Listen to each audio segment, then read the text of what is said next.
बिस्मिल्लाहिर्रहमानिर्रहीम अस्सलाम वालेकुम dear students, welcome to Stars Academy. Dear students, आज जो टॉपिक हम स्टडी करने जा रहे हैं that is identification of parts of speech, phrases and clauses.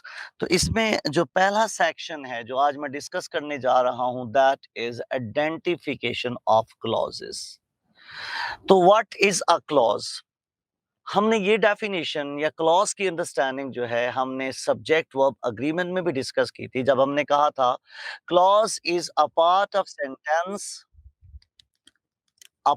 Sentence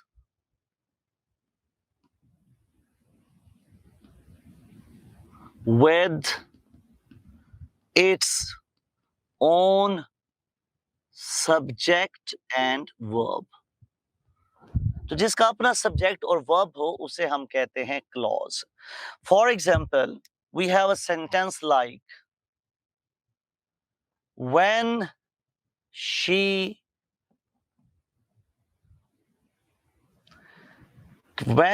came, I woke up। Now, अगर हम देखें तो ये हमारे पास सिंगल सेंटेंस है। एक पार्ट इसका ये है, दूसरा पार्ट ये है। Both parts have their own subject and verb, so both parts are called what? Clauses। तो एक चीज तो ये हो गई, क्लॉजेस जो हैं ये आपकी पार्ट ऑफ सेंटेंस है। क्लॉज की जिसे आप कह सकते हैं जो इवॉल्व है या उसकी जो एवोल्यूशन है that is always from a sentence. Sentence आएगा तो उसमें क्लॉज होगी, अदरवाइज ये सारे के सारे सेंटेंस क्या हैं, ये सारे के सारे सेंटेंस जो अब इस तरह बनाते हैं जिनको हम क्लॉजेस बना देंगे, अगर इन्हें हम सेंटेंस से सेपरेट करेंगे तो ये सारे के सारे सेंटेंस ही रहेंगे। Clauses can be divided into two types, right? The first one is called what? Independent, and second category is what? Second category is dependent। पहले अब इस लेयर को क्लियर करते हैं। What do we mean by independent और what do we mean by dependent? भाई एक तो इनका है कि हाँ जी डिपेंडेंट वो है जो किसी पे डिपेंड करती हो, ये हमें नहीं, डेफिनेशन नहीं, हमें आइडेंटिफिकेशन अगर करनी है तो हमें इसका स्ट्रक्चर क्लियर होना चाहिए कि डिपेंडेंट क्लॉज क्या होती है और इसकी स्ट्रक्चरिंग कैसी है। भाई इंडिपेंडेंट क्लॉज क्या होगी? इंडिपेंडेंट क्लॉज वो होगी जो आपकी स्टार्ट होती है फ्रॉम फैन बॉयज, या फिर इसके स्टार्ट में कुछ भी यूज नहीं होता, नथिंग इज यूज्ड। ठीक है, या फैन बॉयज होंगे इसके साथ या कुछ भी नहीं होगा। जबकि जो हमारे पास डिपेंडेंट क्लॉज है, डिपेंडेंट क्लॉज की अगर बात करें तो डिपेंडेंट क्लॉज के अंदर हमारे पास होता है क्या? भाई हमारे पास होती है सब ऑर्डिनेटिंग कंजंक्शन। और अगर हम ये समझते हैं कि कोई क्लॉज बाय डिफॉल्ट डिपेंडेंट या इंडिपेंडेंट होती है तो this is a big mistake. For example, suppose we have this sentence, I am writing it again and the sentence is, अब यहाँ पे आपका कॉन्सेप्ट क्लियर करना है डिपेंडेंट और इंडिपेंडेंट होती कैसे हैं। Sentence is when she came, I woke up. अब यहाँ पे हमारे पास क्या है, डिपेंडेंट और इंडिपेंडेंट क्या है? द आंसर इज, हम नॉर्मली कह देंगे तो हम कहेंगे भाई ये वाली जो है ना डिपेंडेंट है। सुनिएगा अब हमारी बात असल क्या है।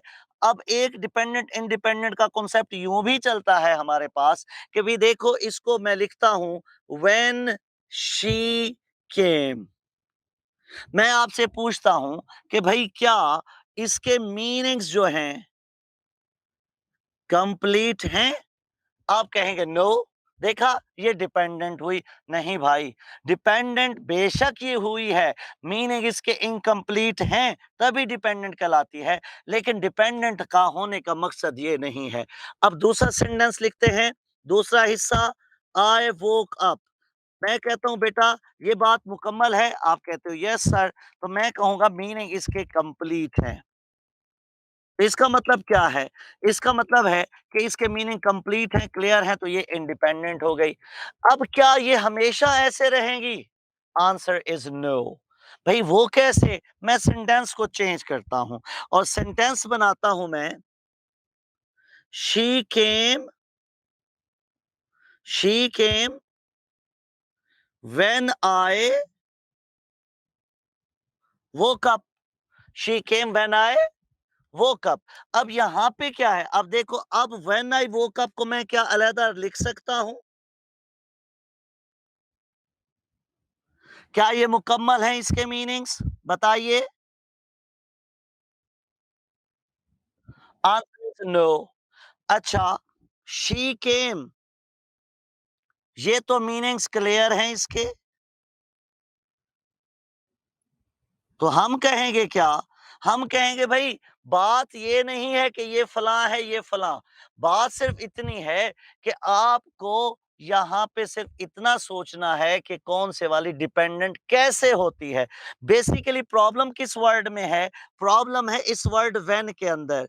जिसके साथ लगेगा उसे डिपेंडेंट कर देगा, जिसके साथ लगेगा उसकी कमर तोड़ देगा, वो दूसरों के लिए डिपेंडेंट हो जाएगी बाकियों की निस्बत। इसका मतलब ये हुआ कि use of subordinating conjunctions, use of subordinating conjunctions make a makes a clause what? Dependent. हाँ जी बच्चों, समझ आ गई बात के नहीं?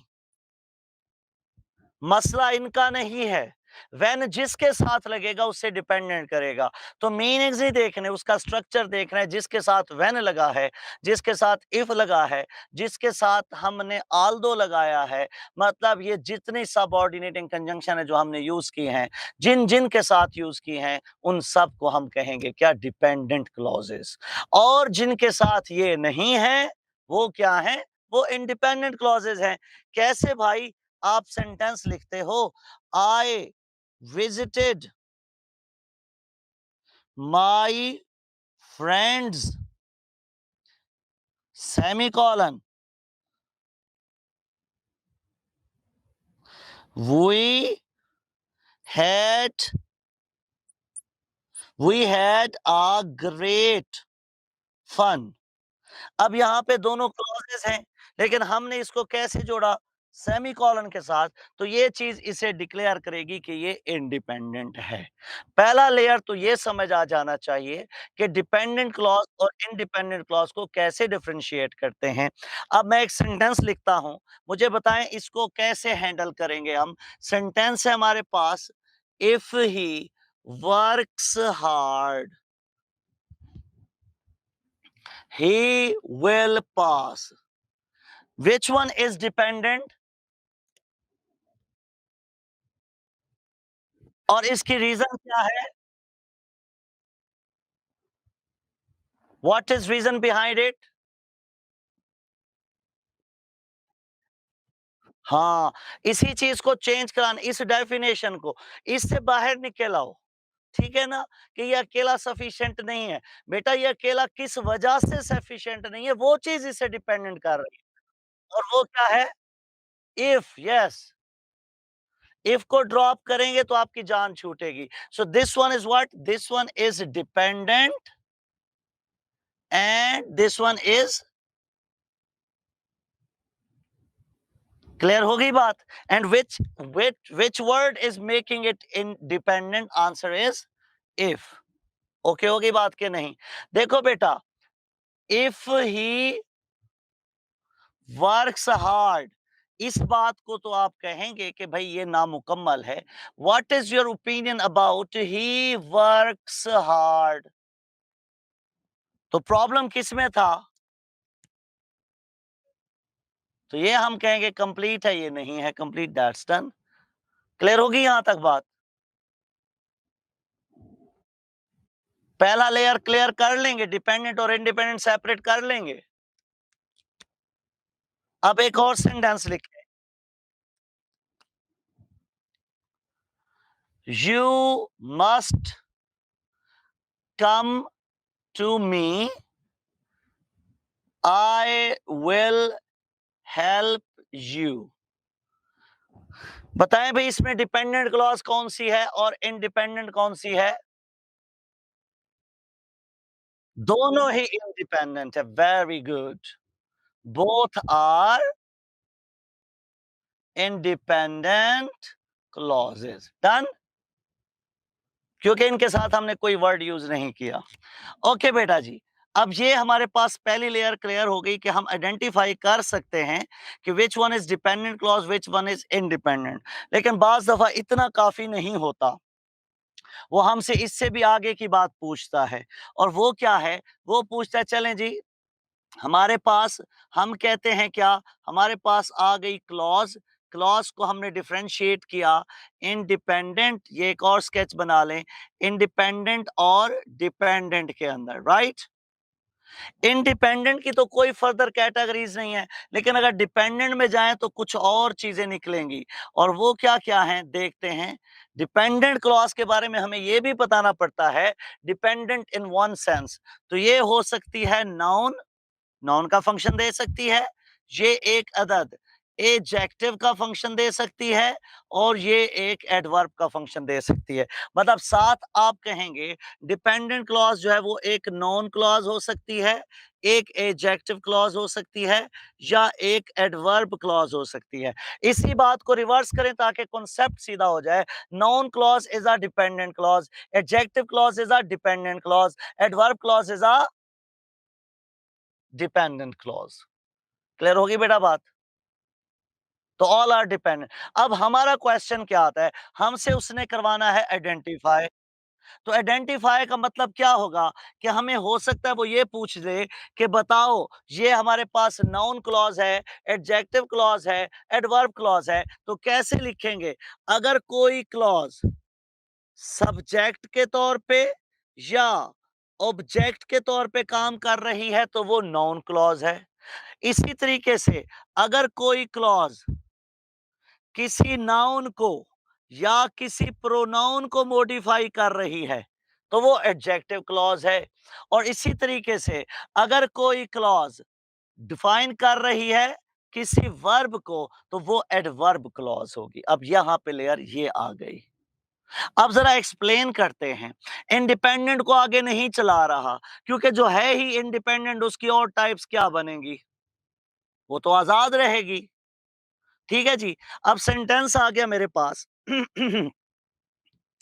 He told me that he was a student.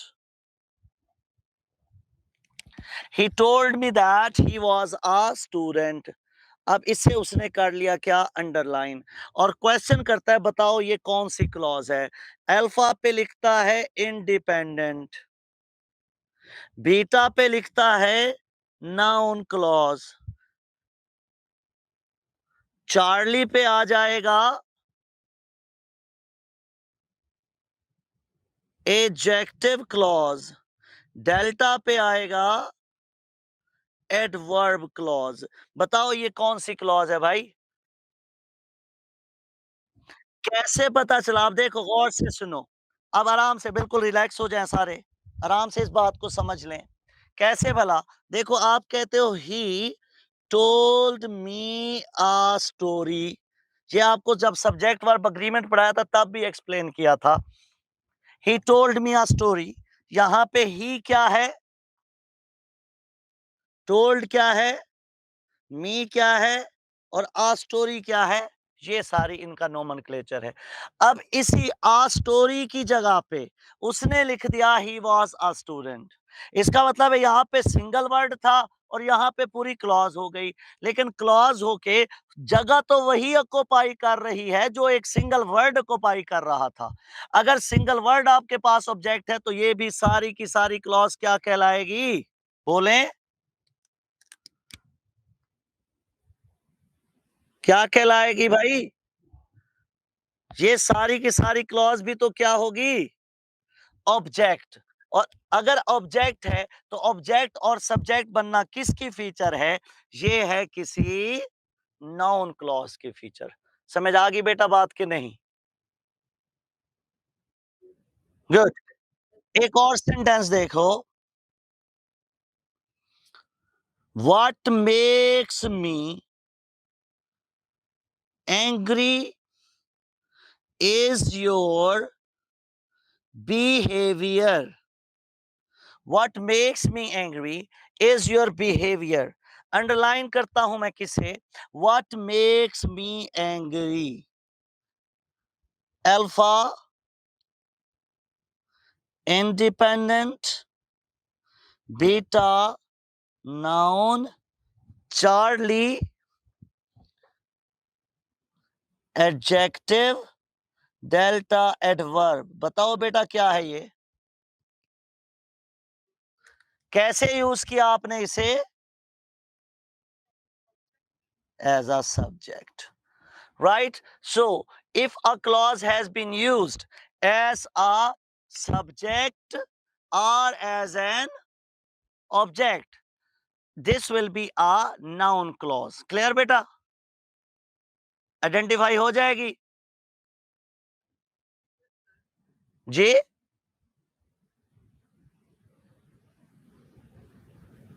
क्या बोले बेटा? समझ नहीं आई।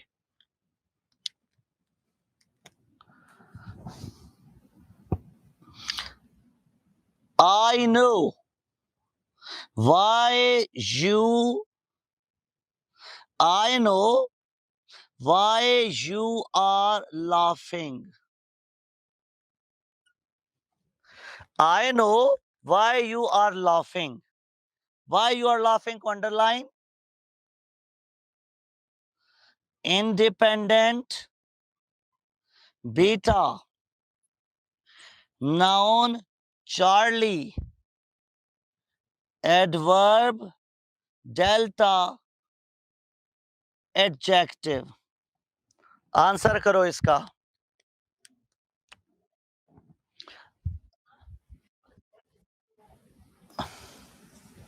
क्योंकि अब ये यूज हुई एज अ ऑब्जेक्ट। गुड।